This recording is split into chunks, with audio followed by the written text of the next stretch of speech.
Halo, assalamualaikum. Ketemu lagi dengan saya Gana. Di video kali ini saya akan membahas mengenai pengangguran.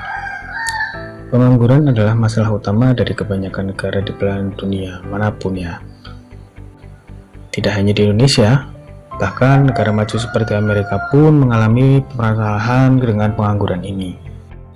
Pengangguran ini disebabkan oleh banyak faktor, misalnya karena baru lulus sekolah, kemudian sedang mencari pekerjaan, ada yang keluar dari pekerjaan karena ingin mencari pekerjaan yang lain, dan masih banyak banget sebab-sebab lainnya. Masih banyak yang mengira bahwa pengangguran berarti tidak bekerja, padahal kenyataannya tidak selalu begitu loh. Ada satu jenis pengangguran yang bekerja layaknya banyak orang, namun dia masuk dalam kategori pengangguran. Loh, kok bisa?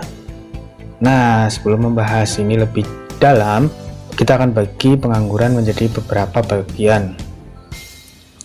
Nah, sebelum membahas ini lebih dalam, kita akan menjadi terlebih dahulu pengangguran menjadi beberapa jenis, yaitu pengangguran berdasarkan penyebabnya dan pengangguran berdasarkan cirinya. Baik, kita mulai dari pengangguran berdasarkan penyebabnya.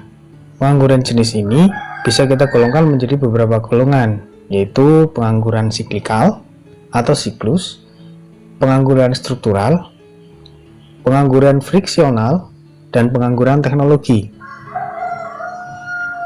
Oke, mari kita bahas satu persatu. Yang pertama itu adalah pengangguran siklikal.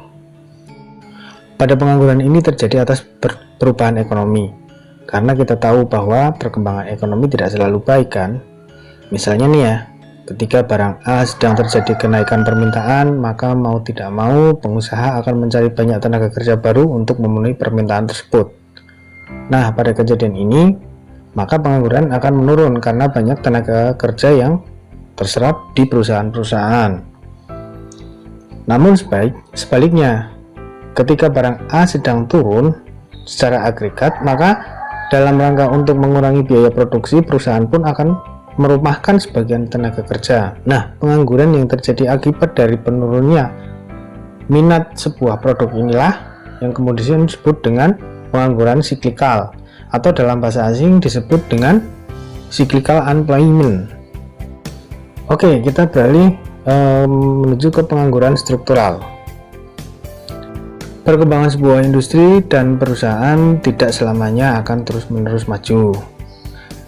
Banyak sekali faktor-faktor yang mempengaruhi maju mundurnya sebuah perusahaan. Nah, ketika industri dan perusahaan tersebut tidak mampu bersaing dalam persaingan, yang terjadi disebabkan karena pertama itu wujud barang baru yang lebih baik, yang kedua mungkin karena kemajuan teknologi mengurangi permintaan atas barang tersebut, dan mungkin yang ketiga yaitu ekspor produksi suatu barang yang sangat menurun dikarenakan persaingan serius di negara-negara lain. Nah, kemerosotan inilah yang memicu pemberhentian sebagian atau semua pekerja dalam industri atau perusahaan tersebut. Pengangguran inilah kemudian disebut dengan pengangguran struktural karena disebabkan perubahan struktur kegiatan ekonomi. Kemudian yang ketiga adalah pengangguran friksional atau pengangguran normal. Saya kasih contoh nih ya. Ketika si A dan banyak temannya satu angkatan adalah orang yang baru lulus kuliah, maka si A dan temannya ini secara otomatis menganggur dong dalam rangka mencari pekerjaan. Nah, status yang dimiliki A dan teman-temannya inilah yang kemudian disebut dengan pengangguran friksional. Selain itu, ketika seorang baru saja resign dari pekerjaannya karena mencari gaji yang lebih tinggi atau pekerjaan yang sesuai dengan keahliannya, namun orang tersebut belum mendapatkan pekerjaan lagi nih dan terpaksa menganggur, maka ini juga masuk dalam kategori pengangguran friksional atau pengangguran yang normal. Nah, selanjutnya yang keempat adalah pengangguran teknologi. Ketika industri perakitan mobil yang dulu menggunakan tenaga manusia untuk melakukan beberapa pekerjaan dalam proses perakitannya, kemudian masuklah teknologi kecerdasan buatan yang kemudian diterapkan oleh industri perakitan tersebut dalam rangka optimalisasi keuntungan perusahaan. Maka perusahaan tersebut membuat keputusan untuk mengganti para pekerja dengan tenaga mesin. Nah, orang-orang yang menganggur karena kondisi ini, inilah yang disebut dengan pengangguran teknologi. Atau contoh lain nih, ketika para pemilik lahan pertanian dalam melakukan penanaman padi menggunakan mesin penanam padi, maka banyak orang-orang yang menganggur karena penerapan teknologi. Inilah yang juga disebut dengan pengangguran teknologi. Kemudian golongan yang kedua adalah pengangguran berdasarkan cirinya.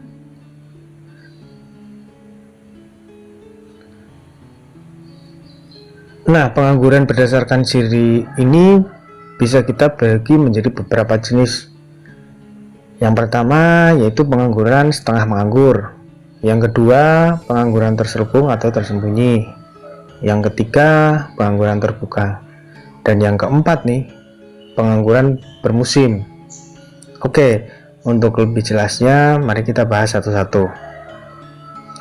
Yang pertama yaitu setengah menganggur. Menurut Badan Pusat Statistik, batas jam kerja normal seseorang adalah 35 jam per minggu. Oleh karena itu, orang yang bekerja di bawah jam tersebut, itulah yang disebut dengan setengah menganggur. Akan tetapi, jika memang orang tersebut tidak mau bekerja, ia tidak disebut sebagai setengah menganggur. Nah, agar kamu lebih mudah memahami tipe pengangguran ini, saya akan memberikan contoh kasus. Misalnya, A adalah bekerja paruh waktu. Ia bekerja selama 20 jam seminggu, padahal ia masih ingin bekerja lebih dari itu untuk memenuhi kebutuhan keluarga.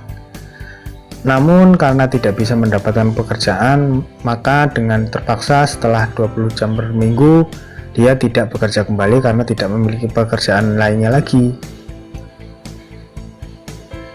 Nah, dari kasus ini maka dapat disimpulkan kondisi yang dialami A adalah setengah menganggur. Nah, kemudian untuk kasus yang kedua seperti ini. B adalah pekerja paruh waktu, jam kerjanya hanya 10 jam per minggu nih. Namun meski dia memiliki kesempatan bekerja lebih, dia tidak mengambil kesempatan tersebut dikarenakan B telah merasa cukup dengan pekerjaan selama 10 jam dalam seminggu. Nah, jadi B bukanlah seorang setengah menganggur. Ia hanya pekerja part-time biasa. Dalam bahasa asing nih, jenis pengangguran ini disebut underemployment. Yang kedua adalah pengangguran terselubung. Pengangguran ini terjadi karena tenaga kerja yang tidak bekerja secara optimal atau produktivitasnya rendah. Kondisi ini bisa disebabkan karena ketidaksesuaian latar belakang pendidikan atau pekerjaan tidak sesuai dengan bakat dan kemampuan pekerja. Misalnya nih, ketika A yang lulusan hukum kemudian harus mengajar mata pelajaran matematika dikarenakan kondisi yang terpaksa untuk mengoptimalkan sumber daya yang ada. Namun, dikarenakan A tidak memiliki kemampuan untuk mengajar matematika karena tidak memiliki latar belakang pendidikan, namun A tetap mengajarkan pekerjaan tersebut sehingga membuat produktivitas A menjadi menurun. Nah, kondisi inilah yang membuat A disebut dengan pengangguran terselubung. Contoh lain, ketika seorang PNS yang menjabat suatu posisi tertentu karena tidak memiliki kemampuan, maka produktivitasnya menjadi sangat rendah. Nah, ini juga masuk dalam kategori pengangguran terselubung, walaupun PNS tersebut masih mendapatkan gaji dari pemerintah.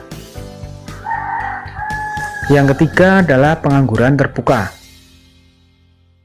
Pengangguran terbuka adalah kondisi di mana mereka yang tidak punya pekerjaan dan tidak mencari pekerjaan. Yang kedua, mereka tidak punya pekerjaan dan tidak mempersiapkan usaha. Yang ketiga, mereka tidak memiliki pekerjaan dan tidak mencari pekerjaan karena merasa tidak mungkin mendapatkan pekerjaan. Nah, merasa tidak mungkin itu macam-macam ya, bisa karena kecelakaan, kemudian dan lain sebagainya.